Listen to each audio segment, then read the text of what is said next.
Hello out there, everybody, and welcome to another episode of Please Advise, which I hope is becoming one of your favorite advice channels. Today I have with me a very special guest, a woman I have known for, I guess, coming up around 10 years now, and I've come to love more and more the more I get to know her. She is also the mother of my current partner, Miss Nookie. Hello, everybody.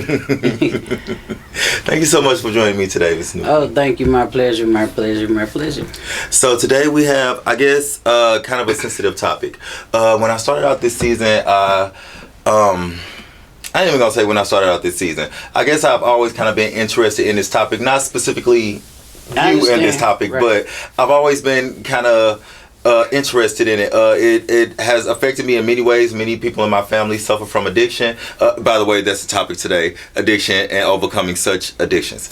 So many people in my family have struggled with addiction for a while. My sister, actually, right now, she's addicted to what substance? I don't know. I wouldn't even say anyway. But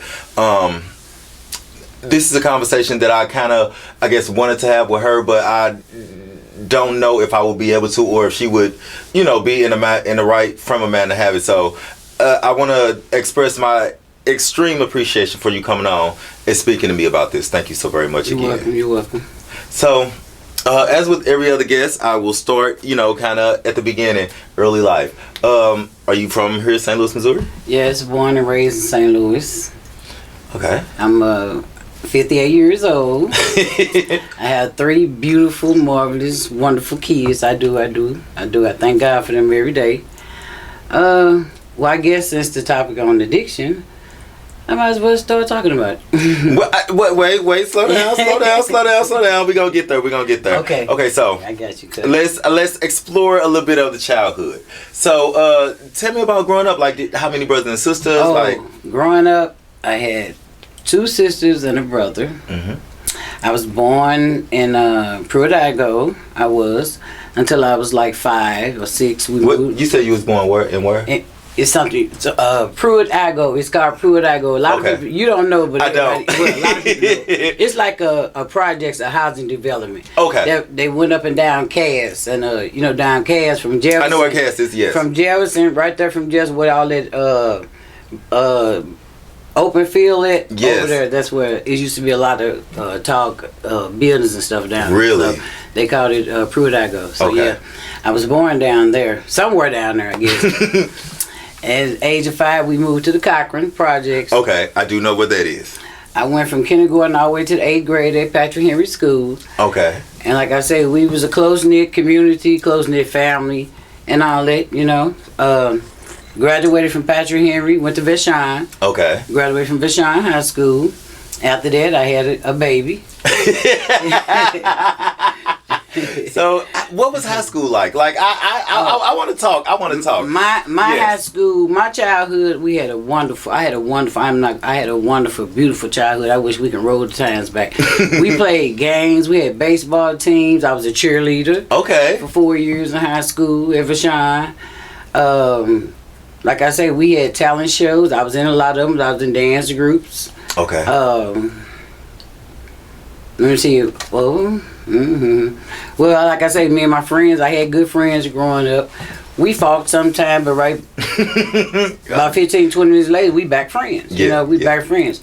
Nowadays, you fight somebody at 3 o'clock, 3:01, somebody dead. So, so we living in a time too. So yes. Yeah, but I thank God I'm here today, and I'm glad to be on your show. I'm proud of you as being a host of this show. I am.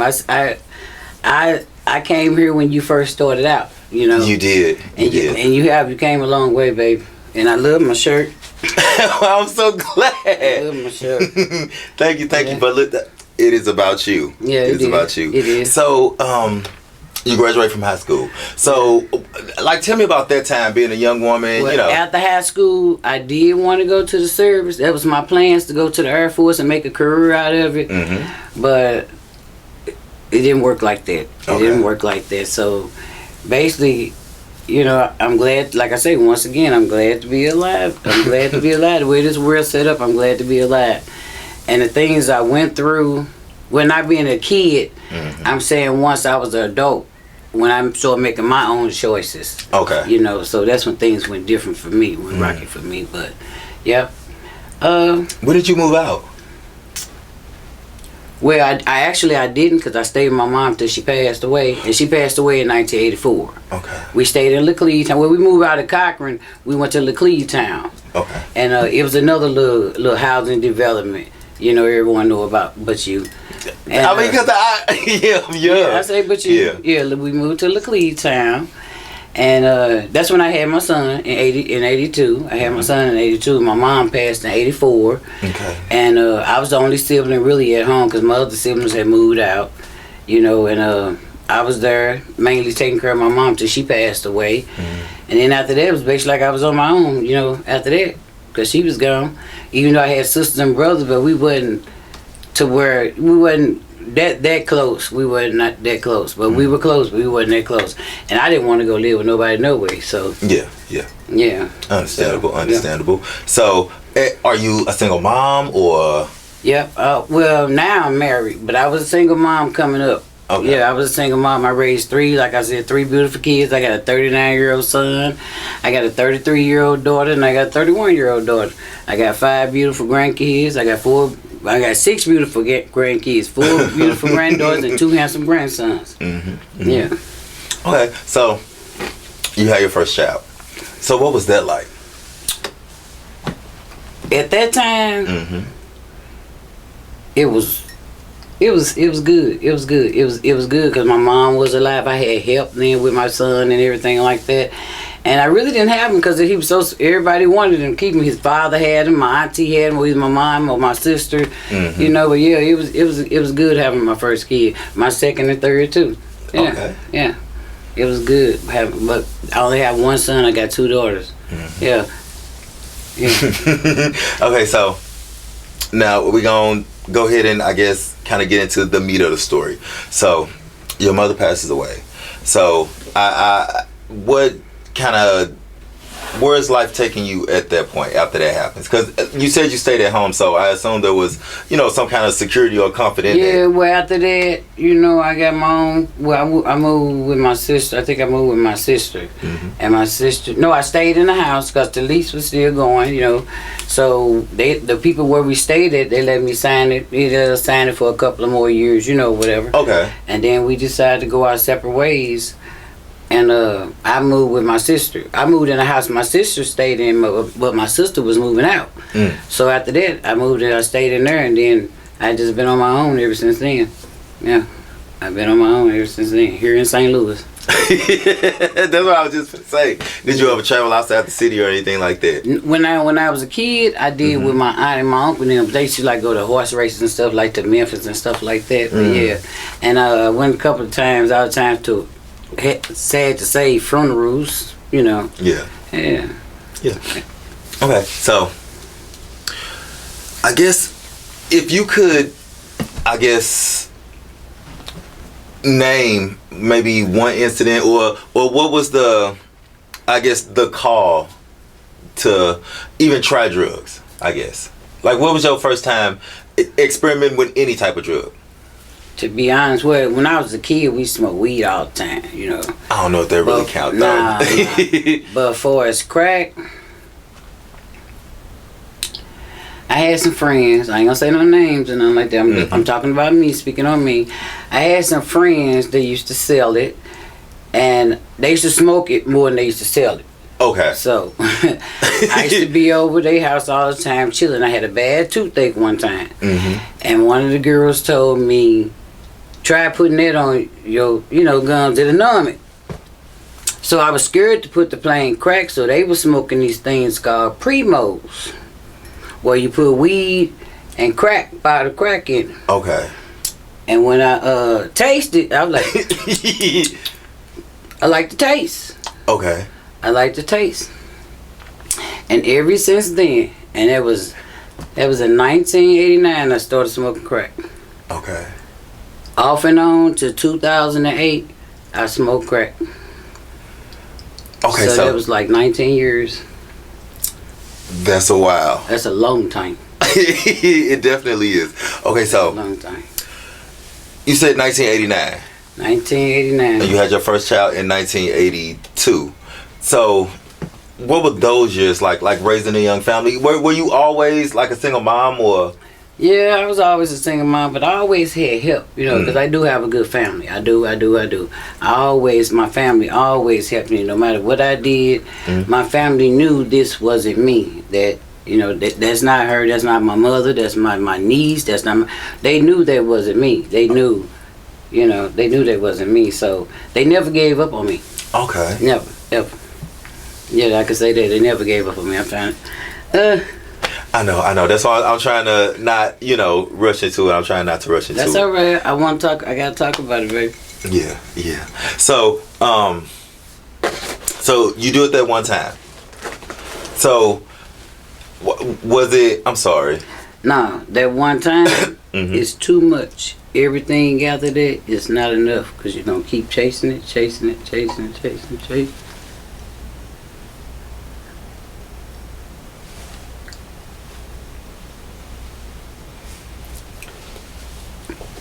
I'm sorry. So, when did you? So after you did that time. So I assume you don't go from smoking a crack one day to a crackhead the next day. So once I took that hit, it was only cracking for me. I ain't gonna lie. Did nothing or nobody else mean that no bills. Whether my kids ate sometime or not, it didn't mean nothing to me. It didn't mean all I wanted was crack. After that, every time I got money, get the bubble guts, Sometimes you can't even make it to the toilet. You've been shitting on yourself before you got to the toilet. Wanting that crack. It's just their urge. And a lot of people think it's easy to quit. It's not. I don't think it is. No. I don't think it is. I have been to like 2-3 rehabs. I have. One of them, it helped me. It helped me. But when I came back home, and the statement, everybody ain't your partner, everybody ain't your friend, everybody ain't happy for you neither, baby. You hear me? Because I had some people that I thought was close, they loved me. Yeah. Knew I had some time up under my belt. Knew I was at Farmington. Knew I was coming back home for a friend that approached me and asked me did I want to smoke some crack. Yeah. Several times. But these the people that want me to do good. No, they didn't. No, they didn't. So when did you, I guess, realize that it was like a major problem? Or did you ever realize that it was a problem? Oh, yeah, I knew it was a problem. But, baby, once you started smoking that shit, that overruled everything. I have, and I ain't gonna lie, I have stolen from people. Some people I have. Like, what's the most extreme thing you think you ever stole? Shit. When I lift my son up out of his bed, when he weighed like 295, almost 300 pounds. And I took all his money out of his pocket. I think I left about $8, and he had a couple of hundred in his pocket. I know, close to 100. Okay. I took everything but that. And I took his, not just a video game, I took the whole video game with about 200 cartridges to it, his TV.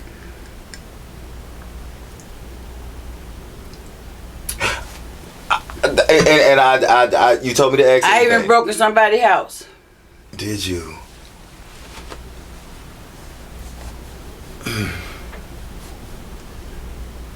Is it, when you think back about those times, and I'm sorry, you told me to ask anything, so we talking.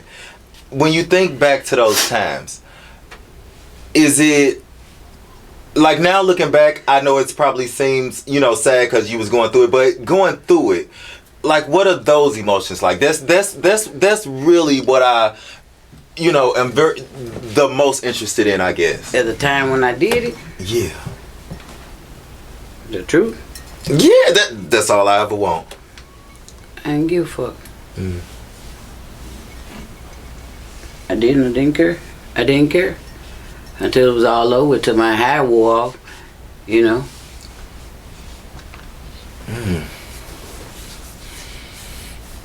So, the first time you went to rehab, what I guess was the straw that broke that camel's back? The first time I went to rehab, the only reason why I went because I had messed up all the money, all the stamps and everything. And I called an ambulance on myself.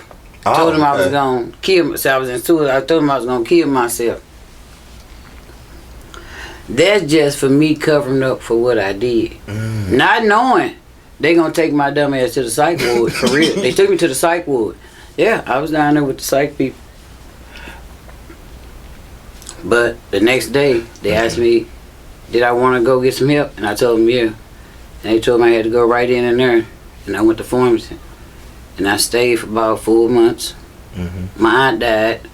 I came home, called myself gonna get a little piece of crack. Wound up not even going back. Got kicked out the program. So doing that 4 months, where are your children? At home, because I had a good guy. I did. I had a good guy, and he knew what I was trying to do, and he loved my kids from day one. So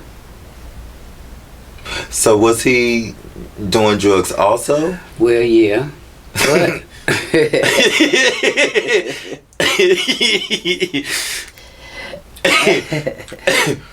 but in my eyesight, I used to always think one drug addict can control their drug use is better than the next, because he can get paid on a Friday. He can spend like $100 and he'd be cool. He wake up with $400. I can get paid on a Friday. And I wake up with nothing. And probably took some of his damn money. Yeah. Okay, so okay, so I'm gonna ask some questions. So,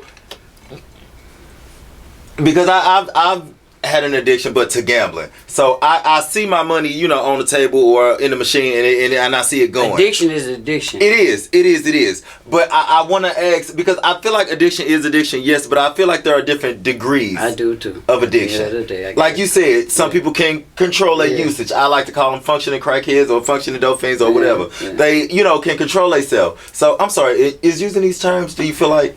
No. And that's so insensitive of me. I'm sorry. Seriously. No. That don't make me mad, because it is the truth.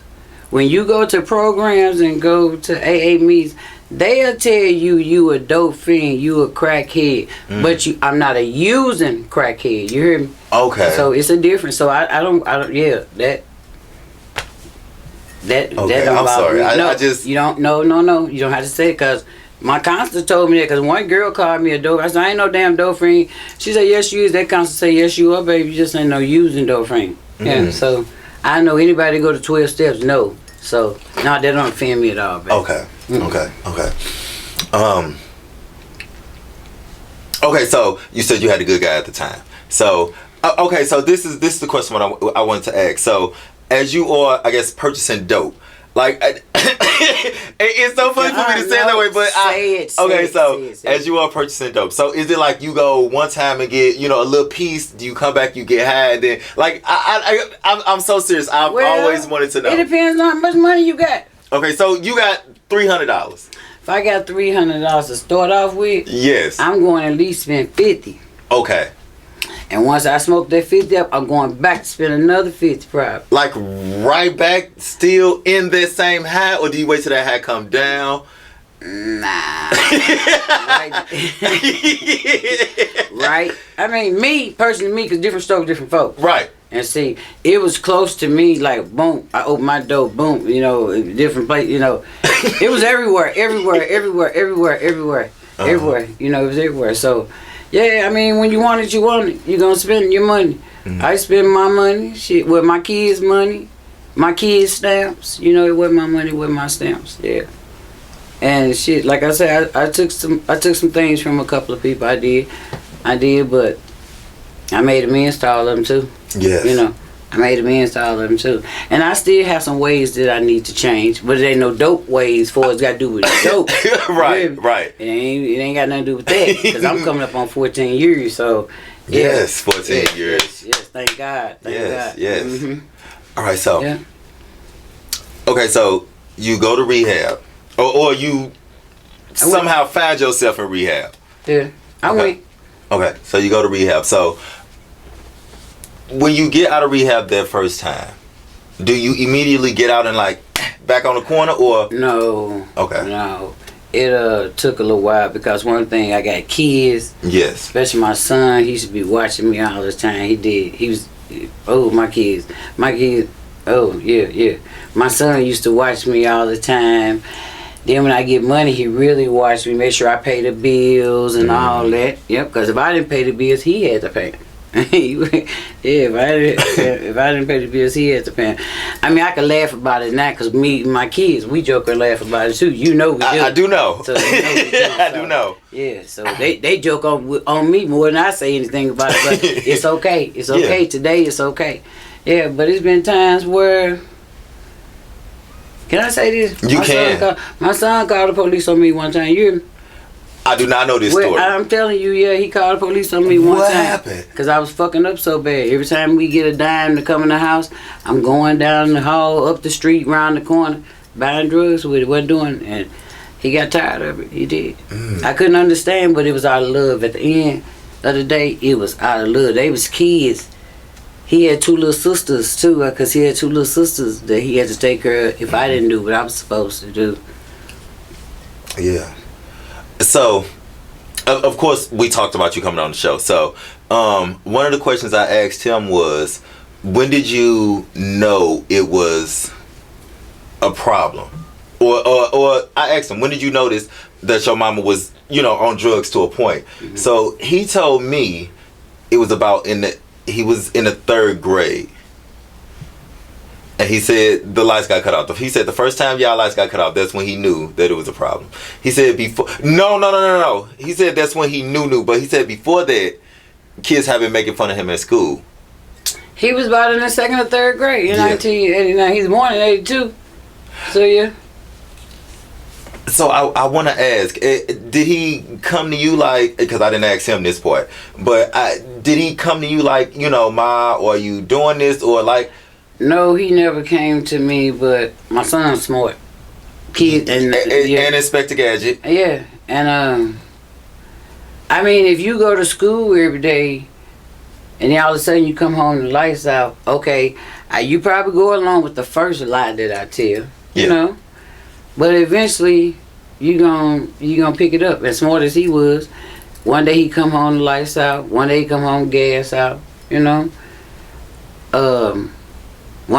all the time he come like the day I give him my food stamps, ain't no food by the time he get home, and he know when I give him my stamps, So once he come home and don't see no bags on the floor, he drop his head, he know, and that's when he step in, Mm-hmm. He stepped in, and I appreciate that. I do.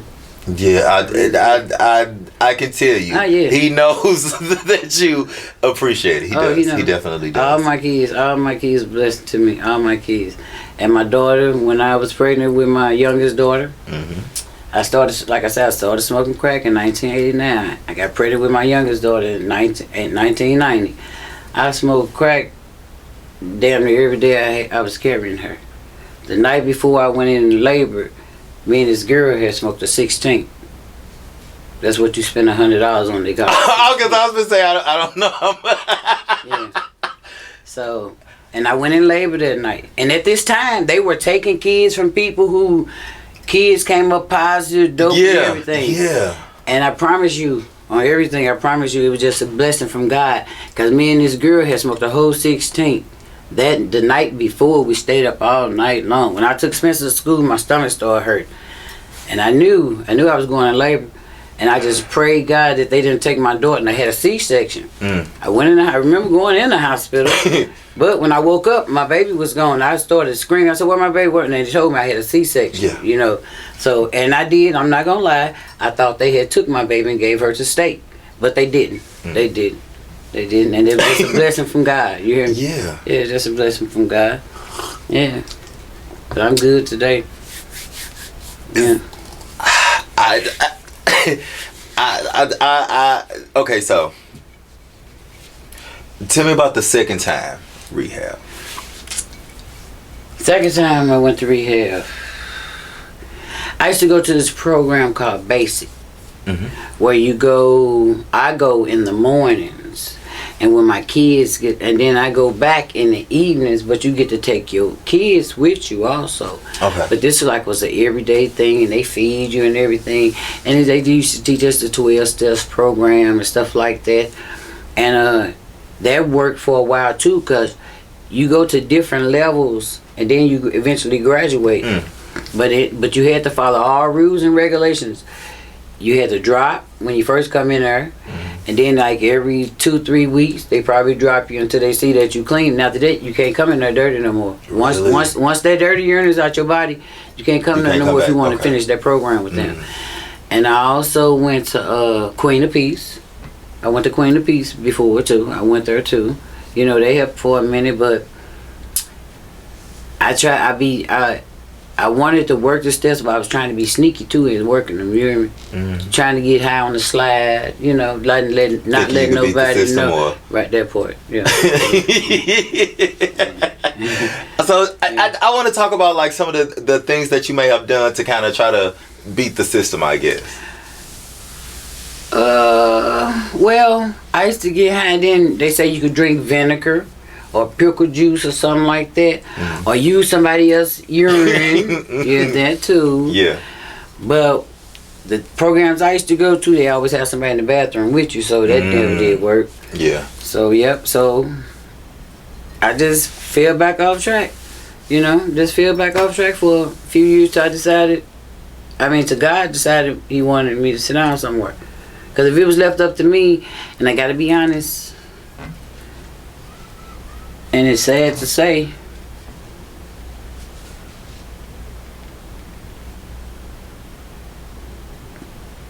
I didn't stop getting high by choice.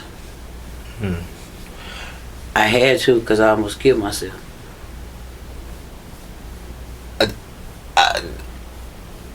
I think you have to take some credit for that too. You have to be able to realize that you almost went that far for you to, you know what I'm saying, take steps in the other direction. So you need to take some of that credit too. You deserve some of that credit.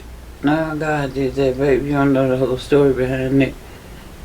I don't know the whole story.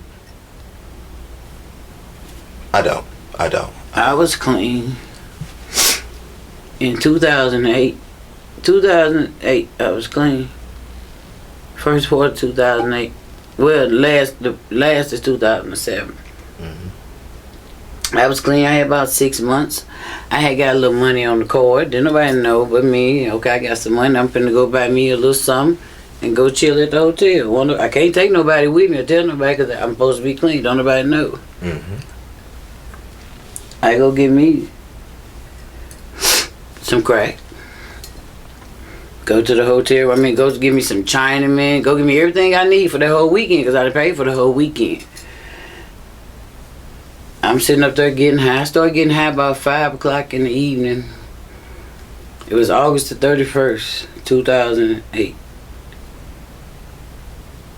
And I was smoking so much. I was smoking by myself so I could put however much I want in there. So I called myself loading them up. All of a sudden my chest started hurting, which I do have heartburn, but it was a different type of feeling. Yeah. And so I stopped smoking, and my chest was still hurt. So I called the hotel I was at. You know, I called the police. They told me I had to call the front desk. Called the front desk, and then they called the police. And by the time they come up there, I'm laying on the bed. I had cleaned the room up. I had like a 50 piece of crack left. Didn't want to throw it away, but I had to. You know, I had to. Yeah. Had me some air freshener, sprayed the room. They got there. They asked me. Well, they seen the way I was looking because I was buck-eyed. My eyes was buck. And I was kind of quiet and moving slow. But that's what I did when I got high. And they was asking me what I did, and I told them because I knew I couldn't lie to them. They paramedics, they know, they could look and see. Yeah. This thing I know, I was gone, baby. I woke up. I was in ICU. I was in ICU, and I had been there 2 days. You hear me? Wait. Because you said a lot real fast there. So I know. And I don't mean to keep making you go back through it, but rewind tape. So you start getting high. You say your chest start hurting. Mm-hmm. So you called the ambulance yourself. Mm-hmm. Okay. You remember the ambulance getting there? Like, you remember that whole process? Yeah, I remember that. And then when they got there, then you passed out? They put me on the stretcher. They was putting IV in me and stuff like that. Next thing I know, I passed out. I don't even remember that. Next thing I know, I woke up, I was in ICU. That's what I remember. The lady said I had a heart attack. I didn't know this story either. I didn't know this story. You didn't, baby. I did not know. Yeah, the lady said I had a heart attack. And I was in ICU. I was in 2 days before I woke up. My kids didn't even know till about 3-4 years after that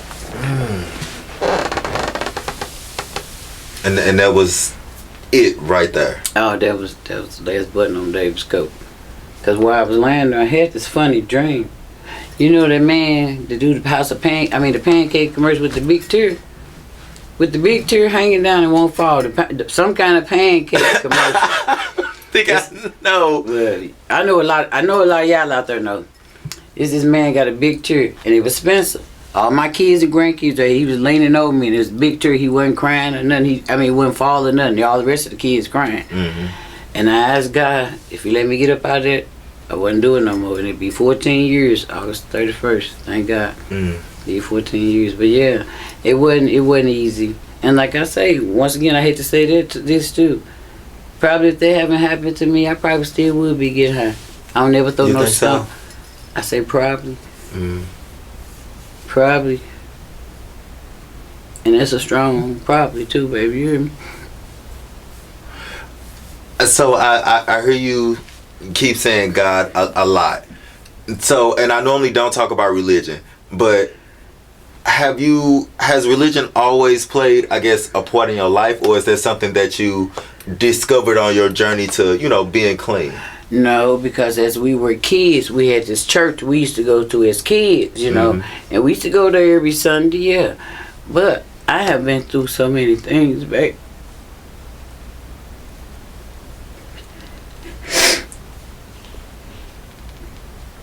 After I started getting clean, I had surgery on my spine. I got placing screws on my spine.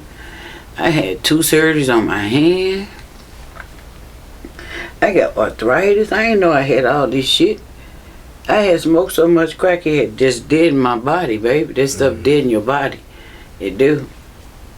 And after I started getting clean, that's when my body started aching and hurting, and I found out all these things that was wrong with me. But it's been wrong with me. It was just them drugs just numbing me.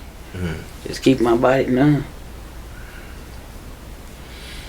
And I want to ask this question, and I want you to understand that I'm only asking this question because I really want to know, and I've always wanted to know from people that recover. Do you still sometimes want to get high? Yeah. And I'm not saying want to get high like let's go spend my whole check on this, but I'm saying like I guess we can compare it to like somebody that give up sodas. Like every once in a while they'll be like, ooh, I want a soda so bad. So is it, I know it's probably like 10,000 times stronger, but I'm just asking, is it ever, do you ever get that tingle? Honestly. Not ever once, because you know why, baby? Because I know where that'll lead me to, you hear me? And I don't ever want to go back that way. And then I got a lot of relationships that I would really, really tear apart.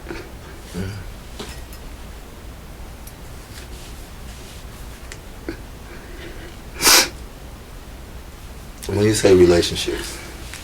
Far as my kids, far as my husband, far as you, far as my friends, my real friends, it would never be the same. I I love my lifestyle I'm living now. I do. And like I say, it's still some things I need to change about me, but them drugs ain't not a part of it, you know. And they're not worth risking. No.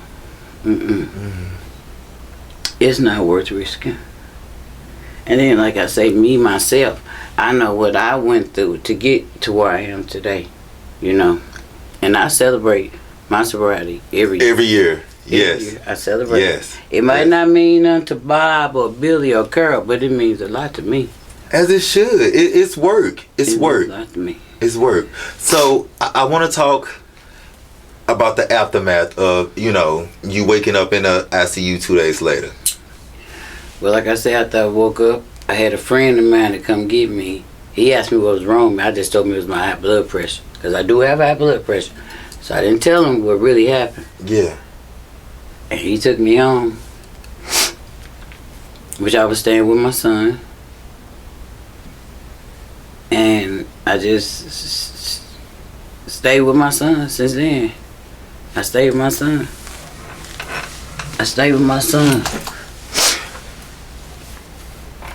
Because I knew I couldn't get a high around him. I knew if I came around him high any kind of way, he knew I was high.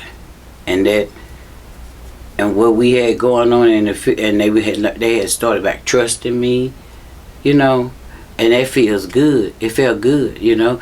And then the compliments I used to get from people I haven't seen in years, the compliments, and then I got my family. Then I got another family, my Cochran family. They always compliment me and all that, and that feels good. It does. It feels good. And they was on my support team too, you know. So I want to talk a little bit about their support. So what about the final, I guess, go round support was different from support, I guess, earlier before it got so bad? I seen where my family was giving me ultimatums.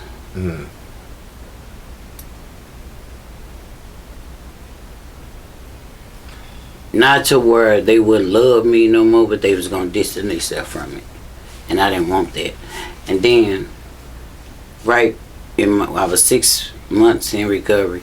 I met Ernest, which is my husband now. And I used to get high. I used to get high shit morning, noon, and night. But mainly the time I used to go out at nighttime and get high at one of my partner's house. And when I met my husband, he used to get off at nighttime, so he used to come get me. And I spent the night with him, and that was a big help too. And when he go to work in the morning, he dropped me back off at my son's house. And you can't get out of there. Can't get out of there, so yeah. So that's basically, you know, they got me on the train, and then I used to always buy R&R. Well, what's the name of the liquor, R&R? I used to buy that all the time when I used to work.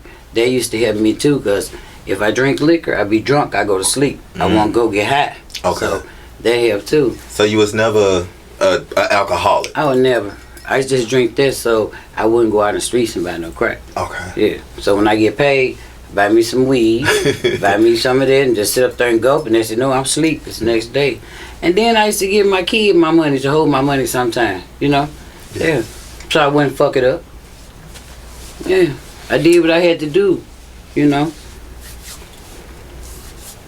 So, and I don't want to seem insensitive when I ask you this. Right. Because I understand, and when I ask questions, I also don't ask in order. I jump around sometimes. Well, okay. So, I want to go back to, I guess, when you first started doing crack.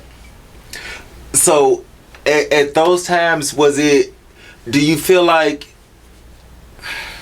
this is a hard question to ask, I guess, or for me to phrase correctly. Do you feel like at that time, there was nobody for you to be like, hey, I feel like I'm going down this road too fast. Can you help me? Or is it so new and so, I want to be high? Like, that's what I want to know. I don't know. Because I had people I could go to. You hear me? I did. But the feeling that crack gave me, fuck them people. You just tell the truth, baby. Yeah. Yeah, I had people I can go to. Yeah. Like I said, I got a loving family. My family do. We might not get along all the time, but I know they love my ass. You know, I know that we love each other. We do. But yeah, it's people I had to go to. I just didn't go to them because I wanted to get high. Because I wanted to get high. Yeah. I wanted to get high, baby. Yeah. So, and I wasn't ready to stop getting high either. So I got to throw that in there too. So yeah. So, okay, so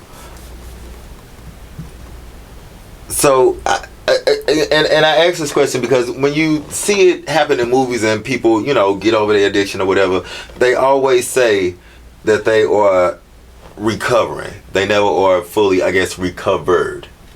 So for you, do you kind of carry around that same mentality, or like what is it for you after the fact? If I ask that the right way. I just look at it every day by day, and like I say, I don't even think about crack no more. I don't. At first, when I was getting clean, even within 3-4 years, every time you get some money, your stomach get to bubbling and stuff like that, you know. And as time go on and on, it gets better for me. And then, like I say, I know I got a lot to lose. I do. I have a lot to lose. And mainly myself. And I'm not going to lose myself no more. Yeah, I'm not going to lose myself no more. And like I said, a lot of relationships and everything. Because whether you believe it or not, if I was to start by smoking crack, me and you wouldn't have the relationship that we have. Probably not. I know. I'm telling you. You telling me? I'm telling you, we won't. We won't, babe. And I don't want to lose that neither. You hear me?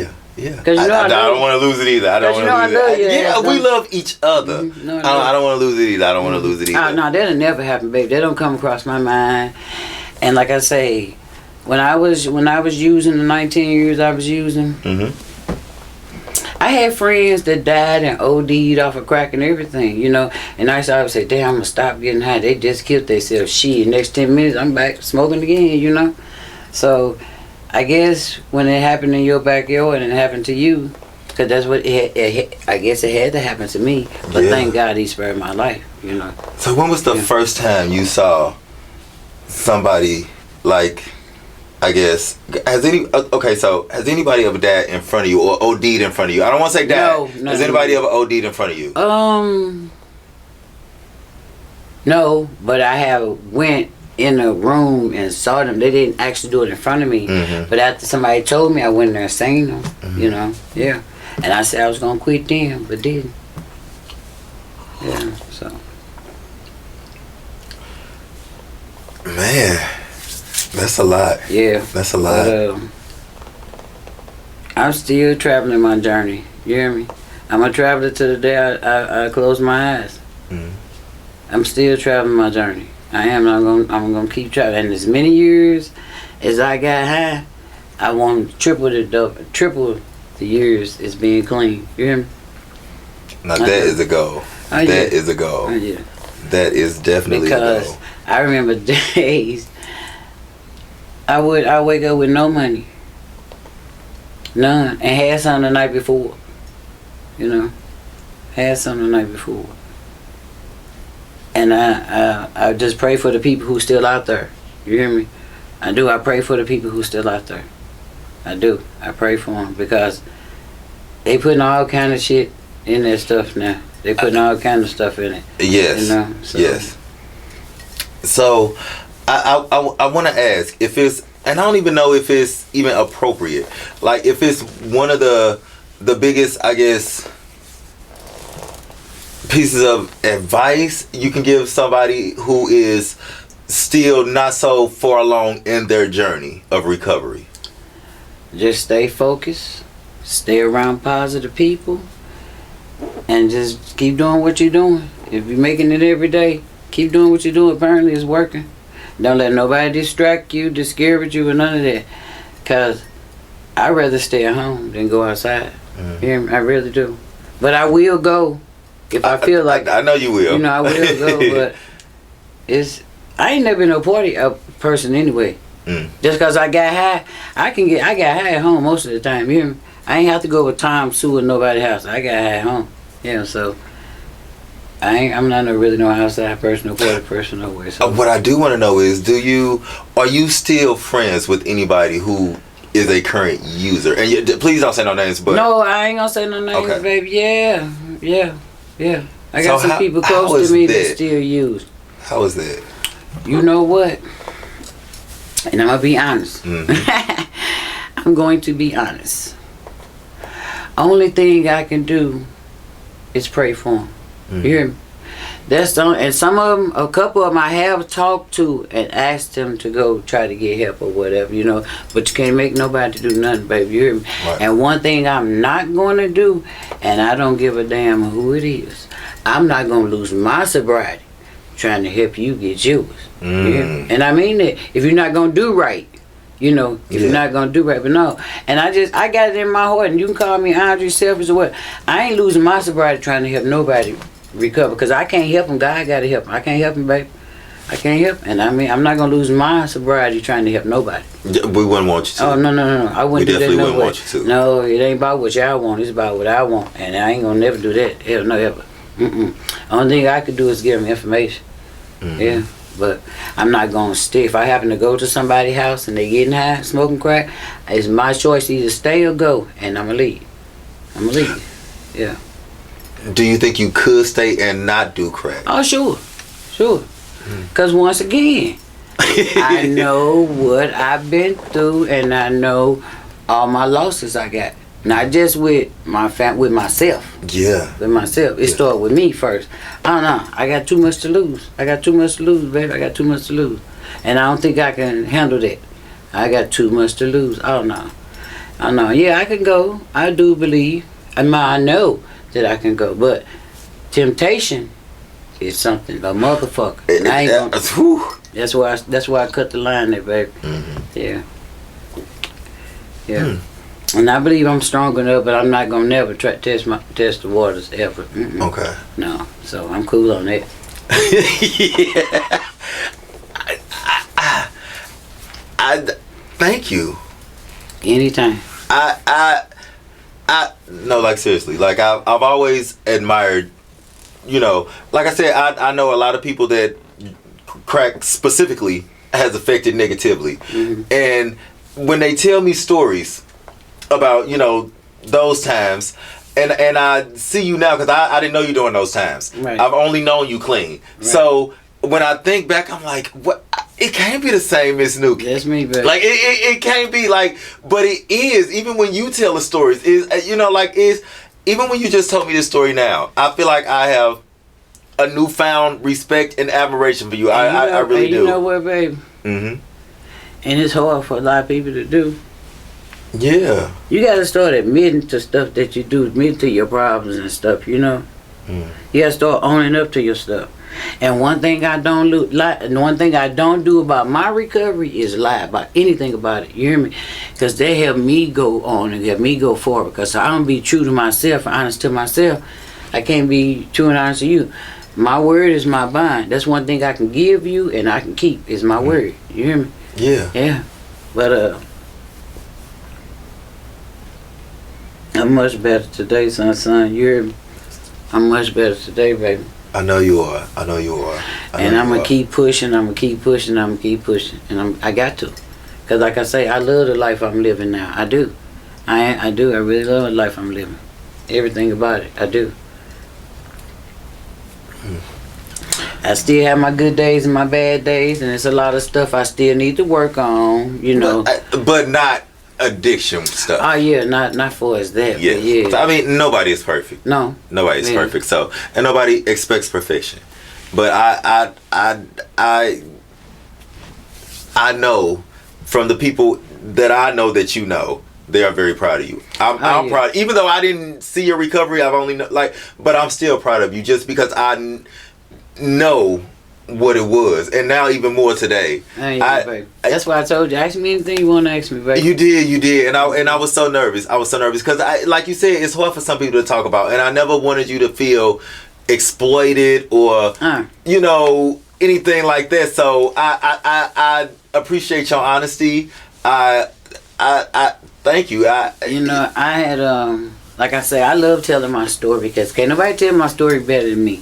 I love telling my story, and if I could save some, I probably can save a life with my story one day. You hear me? Yes. And if I can do that, I'll sing like a canary because I love telling my story. I'm not ashamed of nothing that I did in my addiction years. Nothing that I did. Nothing that I did. I'm not ashamed of none of it because one thing for certain too, sure, that's my past. You hear me? That's my past. And everybody got a past, whether they tell the truth or tell it or not. Everybody got a past, you know. Correct. I'm not ashamed of my past. Yes, I'm kind of. So let me take that lie back. I'm ashamed of it. Yes, I am. But I like talking about it. Yeah. Because it makes me keep going and going and going. Yeah, because I know I don't want to do those things no more. You know. So yep. So that's my story, you guys. Oh no! And on that note, again, I know I keep saying thank you, but that's all right. This has become. You asked me earlier what was my favorite episode. This might be it. Like I'm glad. You've answered so many questions that I wanted to ask, not specifically you, but that I've just wanted to know, and I'm pretty sure other people wanted to know too. They just didn't have nobody to ask, or didn't want to offend nobody. But well, if you want to do another show, we do part 2. We can do a part 2. Probably a different topic. Okay, probably a different topic. Okay, but I for this topic, you have done amazing. Thank you. Thank you so very much. This has been great. This has been and great. And like I say, I was going to ask you to do it anyway because I like speaking about my recovery. I do. It makes me feel good. Like I say, my story probably can help the next person, you know? That is the goal. That is the goal. That is the goal. That is the goal. So, yeah. Yes. So, everybody else out there, if you know somebody that's going through something, I guess try to be supportive in the best way you can. And like she said, you can't make nobody do nothing they don't want to do. But when they are ready, they will. When it's their time, it's their time. Yeah.